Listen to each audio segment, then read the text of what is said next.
So I bet that you're wondering, what do all these words like corpus and corpora and lexical and functional and collocation, what do they all mean? Well, that's what this video is about. Some of the useful concepts, some of the concepts that you will find useful in studying forensic linguistics, certainly at the beginning. I found them a great help, and I believe many other people did as well. So corpus, what is a corpus? A corpus is a body of language. It's been collected in an organized fashion. It would come perhaps from many different sources. For example, books, newspapers, telephone conversations, everyday conversations between people, and it would reflect the language at that particular time. And sometimes you have very specialized corpuses or corpora, that's the plural. You can use either plural, such as, for example, a corpus of children's language in a particular area of a country, or a corpus of blog language on, let's say, fashion or aviation or any topic that you like. You could make a specialized corpus. I happen to have a corpus, quite a large corpus, of about 500 or 600 statements made by police officers about their work. And I found in this corpus a number of phrases that you would see time and time again. For example, on uniform mobile patrol. I commenced duty at. We conveyed the suspect to the station or the police station, and so on. So you will find many of these types of expressions in police statements, and that reflects the nature of the corpus. There were a lot of the phrases were stock phrases and repeated time and time again. Now, I worked on a case a while ago where the officer had written in his statement that he was in a liveried police vehicle. A liveried police vehicle is one which just simply has police markings on it. But instead of writing liveried, he wrote livid, Livered, as something to do with the liver. And another little quirk that he had was, instead of writing what's known as VRN, so VRN, bear in mind this was a traffic police officer, VRN stands for vehicle registration number. He wrote VRM, M for mother.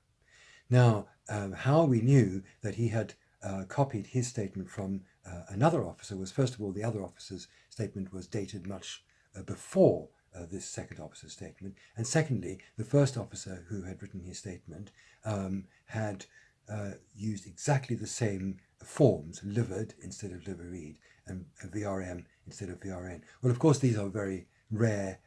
You don't find them every day. So why are corpora useful? Well, if we find an expression used by a particular author, which happens to be used by another author, but these are supposed to be two different authors, and that expression is extremely rare, then that can be very helpful. Another useful thing that we find in corpora is words which co-occur, which occur near to each other, and those are called collocations. So collocations is something which is very useful to linguists. We find that a particular author or in a particular document the same collocation occurs time and time again. In the first video I mentioned in the Derek Bentley statement, which Professor Coulthard had spotted, and I believe nobody had spotted before, and it was the approximation or the collocation of the two words door and policeman or police officer, and that occurred a number of times. And that would, I think, not unnaturally lead one to believe that that these collocations were an indication of some form of fabrication of the police statement in that case. And there are many other examples. In ordinary everyday life, we find, for example, a word like life and a word like time very often collocate with each other. So that is something that you will find. And now let me talk about lexical words and functional words. So what is a lexical word? So a lexical word, so as in the example we have here, the cat sat on the mat. And which are the lexical words? They are cat, sat, and mat. The other words are known as function words, and those words are, if you like, grammatical words or grammar words. And what they do is they kind of bind the lexical words together so that we make some kind of sense. If we just said cat, sat, mat, you'd probably know what one meant, but it doesn't sound that good, and it's not that good. So we do need function words to tie the language together. And an interesting thing is that when children learn language, they learn the lexical words first, which makes complete sense because those are the words with meaning for us. So they learn those first, and then only afterwards do they learn function words. And so that takes a bit more time than actually learning lexical words. And another interesting thing is when you have two languages in close contact with each other, and a pidgin language forms. For example, when say the British went out to the West Indies and met people there, and neither group spoke the other's language, so a third language, a pidgin, was formed. And whenever you have a pidgin, what actually happens is that the adults never learn the function words of the pidgin. It's the children who learn the function words of the pidgin, and they actually really create the language, so that it really becomes a proper language only after a generation or so, once those children have grown up and passed the grammar on to their children. But of course, one thing we need to be aware of is that grammar is always changing, although we're not always aware of it changing. So why is lexical density useful? Well, one of the things that it can tell us is whether language is. Oh, and by the way, I should mention that this idea of lexical density, I believe, came from Professor Michael Halliday. Now, the late Professor Michael Halliday. But one thing that we can tell about language using lexical density is we can work out very often, not always, but very often, whether it's a spoken language or written language. So if we get a written document which purports to have just been a written document, we can tell whether perhaps part of it was dictated or spoken. So that leads us to this concept of the provenance, provenance, of a document. And of course, the reverse applies, because sometimes we are told that a document was the result of somebody speaking or dictating, as the case may be.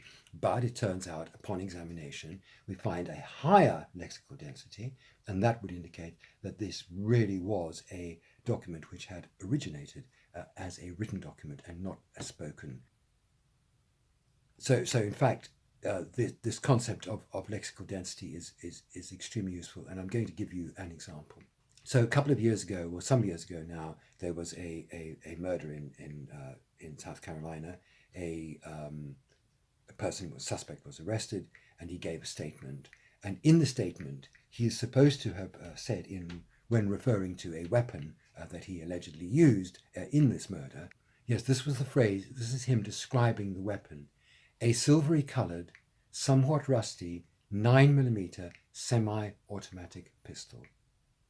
Now, that is a phrase which consists of 10 words, and 8 of those words are lexical next to each other. And the lexical words are silvery, coloured, rusty, 9mm semi-automatic pistol.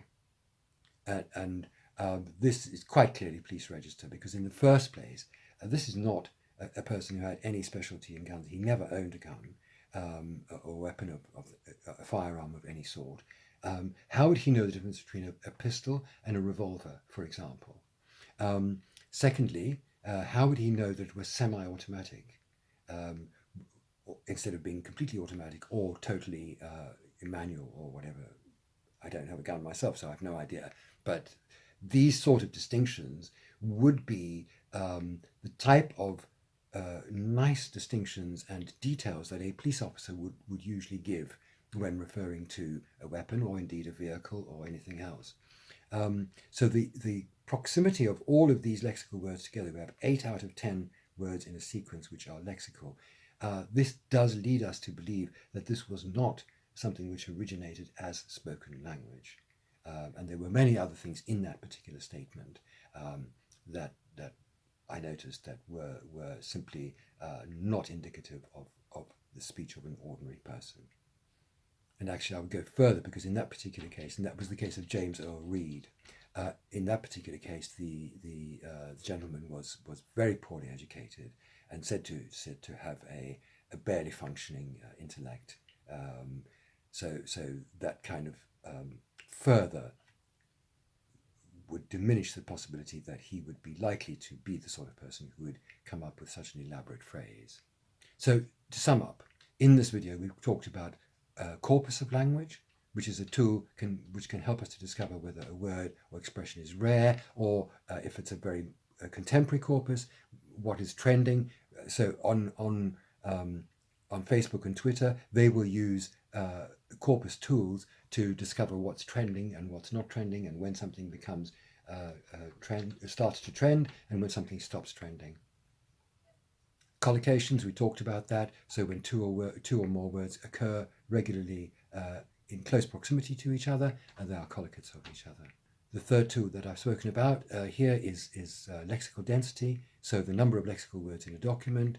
And I mentioned that where the lexical density is unusually high, that probably indicate in most cases the likelihood of a written form of origin as opposed to speech. And then conversely, when the lexical density is very low, the opposite is true, it's more likely to be speech than writing. But of course, these are not invariables.